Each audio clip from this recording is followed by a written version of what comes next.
आएगा, बात खत्म, सिंपल। चलिए, हेडिंग हो लगाइए ब्लैक बॉडी रेडिएशन।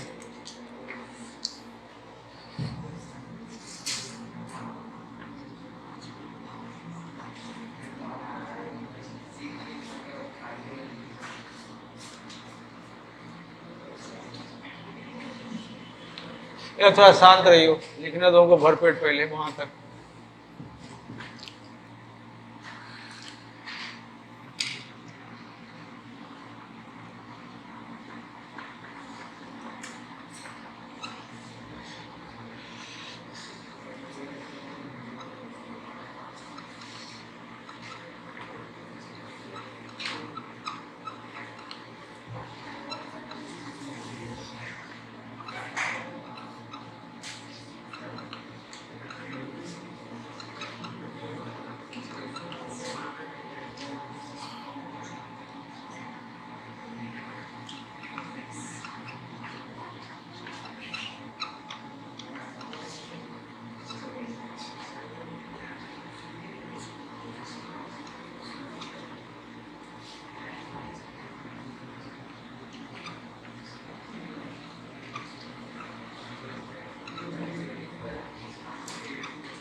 क्या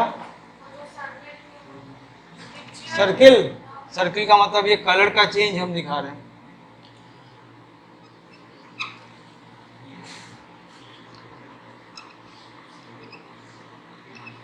तो सबसे पहला पॉइंट लिखा है कि ब्लैक बॉडी जो होता है ना, एक perfect absorber as well as perfect emitter दोनों होता है। डिटेल में पढ़िएगा फिजिक्स वाले टीचर से, ठीक है। फायदा बॉडी तो मेरे लिए आप ये याद कर लीजिए, ऐसा सब्सटेंस जिसके ऊपर आप एनर्जी अगर दें तो वो absorb all type of radiation, जितना भी आपने दिया है पूरी तरह। आपने 100 जूल दिया तो 100 जूल पूरा एब्जॉर्ब कर लिया, रिफ्लेक्ट कुछ किया ही नहीं, उसको बोलते हैं परफेक्ट एब्जॉर्बर।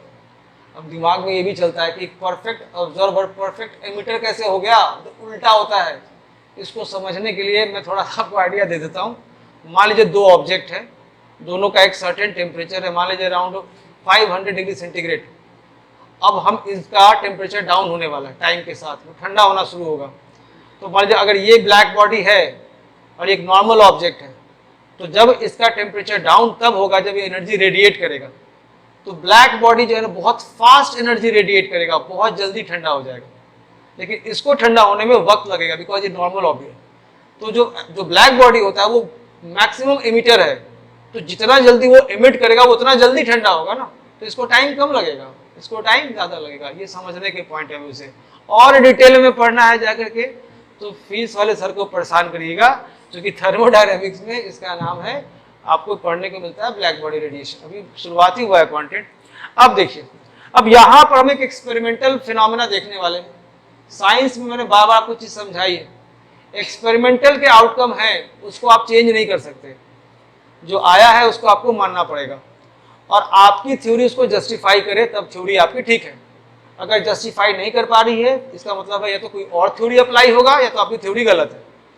तो ऑब्जर्वेशन क्या देखा गया कि जब हम एक आयरन रॉड को कॉन्टिन्यूअस हीट करते हैं, आयरन रॉड, तो आयरन रॉड एक परफेक्टली ब्लैक बॉडी तो है नहीं, तो अगर आप उसको 100 जूल देंगे एनर्जी, उसको गर्म करेंगे, तो सभी एनर्जी को एब्जॉर्ब नहीं करेगा, कुछ एनर्जी को रिफ्लेक्ट कर देगा।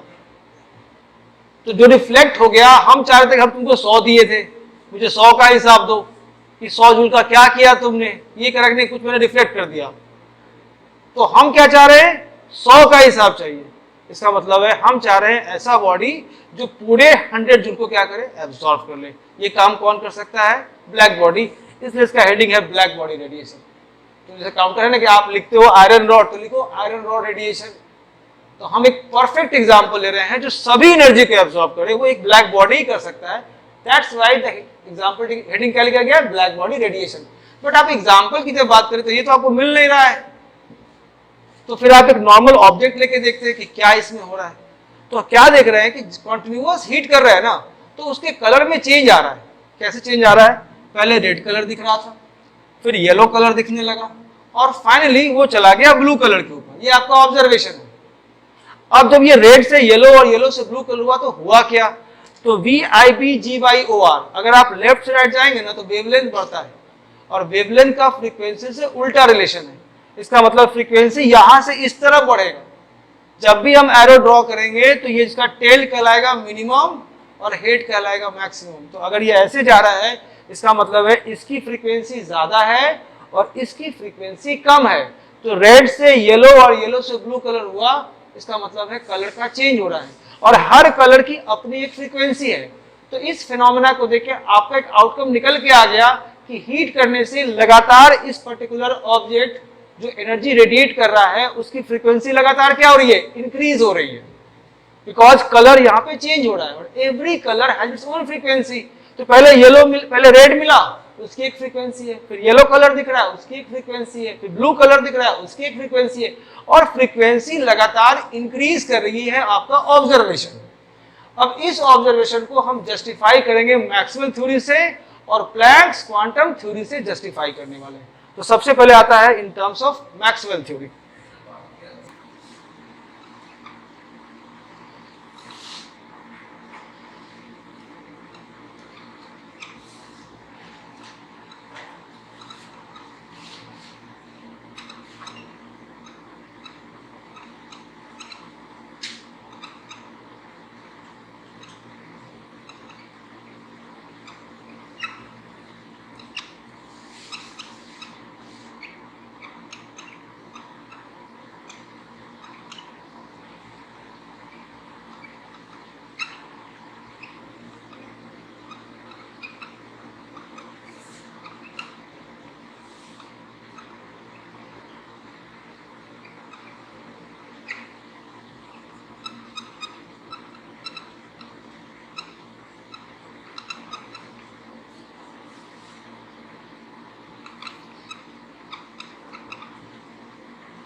ये है पूरा खेल। देखिए, तो पहला यहां समझना है कि मैक्सवेल थ्योरी कहता है कि एनर्जी का फ्रीक्वेंसी के साथ कोई रिलेशन नहीं है। तो सोचिए, एनर्जी का अगर फ्रीक्वेंसी के साथ रिलेशन नहीं होगा और आयरन रॉड को आप कॉन्टिन्यूसली हीट कर रहे हैं तो उसका टेम्परेचर क्या हो रहा है, इंक्रीज हो रहा है। और जब टेम्परेचर इंक्रीज होगा तो और ज्यादा एनर्जी का फोटोन इमिट करेगा, और ज्यादा एनर्जी का अगर फोटोन इमिट करेगा तो हर फोटोन की अपनी एक एनर्जी होती है, and that energy is proportional to frequency. तो फ्रीक्वेंसी भी क्या होगा, इंक्रीज होगा। तो higher photon energy, photonic energy हो गई तो हाइयर फ्रीक्वेंसी हो गया। ये कह रहे हैं कि हमारी थ्योरी में एनर्जी का फ्रीक्वेंसी के साथ कोई रिलेशन नहीं है। तो सोचिए, अगर एनर्जी का फ्रीक्वेंसी से रिलेशन नहीं है, इसका मतलब है लगातार हीट करने के बाद भी कलर चेंज नहीं होना चाहिए था।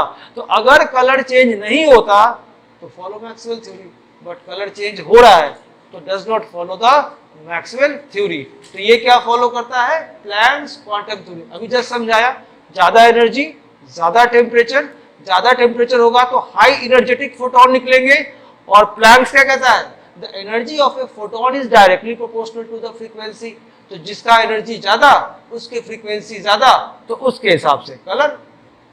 तो ऐसे जस्टिफाई हो गया है।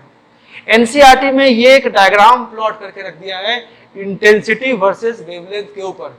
ये ग्राफ कहता है कि अगर आप इस ग्राफ को ध्यान से देखें, इस पूरे मूवमेंट में क्या दिखा रहा है, ये रहा एक वेवलेंथ और ये उसकी एक intensity. What is called the intensity, energy per unit area per unit time को इंटेंसिटी बोलते हैं। क्लियर, एनर्जी, ये सब फिजिक्स में पढ़ना है। ये केमिस्ट्री वालों को परेशान करने के अलावा कुछ नहीं करते ये लोग, ठीक है। So energy per unit area per unit time को इंटेंसिटी बोलते हैं। तो ये वेवलेंथ, ये इंटेंसिटी, ये वेवलेंथ, ये इंटेंसिटी यहां पर। तो इस पूरे मूवमेंट में कौन सा पैरामीटर कांस्टेंट है, टेम्परेचर, बिकॉज यहां लिखा गया है T1 टेम्परेचर। लेकिन अगर ध्यान से अगर देखो तो हर वेवलेंथ की अपनी एक इंटेंसिटी है। यहां पे आपको एक ऐसा पॉइंट मिल जाएगा जहां से आपको मिलेगा एक मैक्सिमम इंटेंसिटी, इससे ज्यादा हो ही नहीं सकता एट T1 के हिसाब से। तो इस मैक्सिमम इंटेंसिटी के कॉरेस्पॉन्डिंग एक वेवलेंथ होगा। तो लेमडा मैक्स, मैक्स कौन, वेवलेंथ नहीं, maximum intensity at corresponding temperature, जो मैंने लोग यहाँ पे लिख भी दिया है। What is the meaning of this, so wavelength corresponding to maximum intensity at a particular temperature. तो ये T1 टेम्परेचर का ये मैक्सिमम इंटेंसिटी इस वेवलेंथ पे मिलता है। और जब हम टेम्परेचर को बढ़ाते हैं तो ये ग्राफ जो है वो बैकवर्ड डिस्प्लेस कर जाता है, पीछे की तरफ। वो आपको यहां से दिखेगा कि अब सेकेंड जो ग्राफ आपने प्लॉट किया है उसका जो इंटेंसिटी मैक्सिमम आपको यहां पे दिख रहा होगा और उसके कॉरेस्पॉन्डिंग जो वेवलेंथ आपको यहां दिख रहा होगा वो इसके आगे नहीं गया, वो पीछे की तरफ जा रहा है। तो ये यहां से यहां पीछे की तरफ डिस्प्लेस हो रहा है, इसलिए इसका नाम है डिस्प्लेसमेंट लॉ। और जिस साइंटिस्ट ने इस ग्राफ को प्लॉट किया और मैथमेटिकल इक्वेशन दिया उसका नाम था वेन साइंटिस्ट। तो वेन डिस्प्लेसमेंट लॉ, ये फिजिक्स में पढ़ना है। तो this graph is displaced toward left side as the temperature increase. तो ये वर्ड उसी वजह से डिस्प्लेसमेंट वर्ड आया। और हर पॉइंट पे आपको नहीं देखना है, ये जो लिखा गया lambda m into T constant, ये बेसिकली लेमडा m क्या है, फॉर मैक्सिमम क्या, इंटेंसिटी के कॉरेस्पॉन्डिंग वेवलेंथ। तो यहां पर आपको ध्यान ये रखना है, क्वेश्चन पूछता है कि ऐसे ग्राफ की प्लॉटिंग करके आपसे पूछेगा T1 T2 में क्या रिलेशन है, कौन बड़ा और कौन छोटा, ये क्वेश्चन आता है। तो T1 T2 के हिसाब से ये पीछे की तरफ जा रहा है, इसका मतलब है ये जो T2 का वैल्यू क्या होगा, more than T1, because lambda m और T में इनवर्स का रिलेशन है। तो अगर वेवलेंथ की वैल्यू घट गई तो T क्या होगा, राइज करेगा। अगर एक तीसरा ग्राफ का प्लॉटिंग करेंगे तो और ये थोड़ा पीछे जाकर के ऐसे लेके आएंगे, उस तरीके से। नंबर 1, तो आपको ये रिलेशन याद रखना है, ये ग्राफ याद रखना है, टेम्परेचर का रिलेशन याद रखना है, किसको बड़ा और किसको छोटा। और एक थोड़ा सा और मॉडिफिकेशन करेंगे आप कि फ्रीक्वेंसी इक्वल टू क्या होता है, c बाई लेमडा। इसका मतलब है फ्रीक्वेंसी का वेवलेंथ से इनवर्स का रिलेशन है। तो अगर ये जो वेवलेंथ है इनटू टी, इसको हम चेंज कर रहे हैं फ्रीक्वेंसी के फॉर्म में, तो फ्रीक्वेंसी कहां लिखाएगा, नीचे। सो टी बाई फ्रीक्वेंसी क्या होगा, कांस्टेंट। तो लेमडा जो था ऊपर में था, फ्रीक्वेंसी फॉर्म कहां चल जाएगा, नीचे। तो अगर हम 3 टेम्परेचर को लेकर के डिसाइड करें क्या लिखेंगे मैथमेटिकल रिलेशन, तो क्या लिखिएगा, T1 अपॉन फ्रीक्वेंसी 1 लिखेंगे, T2 upon frequency 2, T3 upon frequency 3 which is equal to what, constant. सब मैथमेटिकल रिलेशंस याद करके रखिए और क्या है। हम फिर कह रहे हैं कि जिस तरह आसानी से हम बोल के निकल गए ये इतना आसान है नहीं, तो अगर आप डीप डाइव करना चाहते हैं तो जाके पढ़िए, बट वो सब इनसिग्निफिकेंट है, इतने ही सवाल पूछे गए जितना बोर्ड पे है। ये रहा क्वेश्चन 1, ये ग्राफ रहा क्वेश्चन 2, ये रहा क्वेश्चन 3, और जेई के पीवाईक्यू में ये मिलेगा क्वेश्चन 4। हाँ, सब में मैक्सिमम लिमिट जितना वो क्लास में डिलीवर कर देते हैं, और जो कुछ बचा के रखते हैं वो जेई के लिए बचा के रखते हैं। अब सब इसी में डिलीवर कर देंगे तो सर भारी हो जाएगा, तो इतना ठीक है समझने के लिए, जितना अच्छे से समझाया जा सकता है स्टूडेंट्स को। और अगला पॉइंट कि ब्लैक बॉडी रेडिएशन जो है वो आपका बेसिकली क्या होगा, it's explain by what, Planck's quantum theory. ये भी वाला पॉइंट याद रखना, ब्लैक बॉडी रेडिएशन, और दूसरा है फोटो इलेक्ट्रिक इफेक्ट, जो आपके मतलब क्या कहते हैं मैक्सवेल थ्योरी से जस्टिफाई नहीं होगा, it justify from Planck's quantum. इस पॉइंट को भी कहीं पर लिख लो, अच्छा रहेगा स्टार करके। ये मैं एक बार में लिख दूंगा समराइज करके लास्ट। ये हो गया खत्म, नोट कर लिया आपने।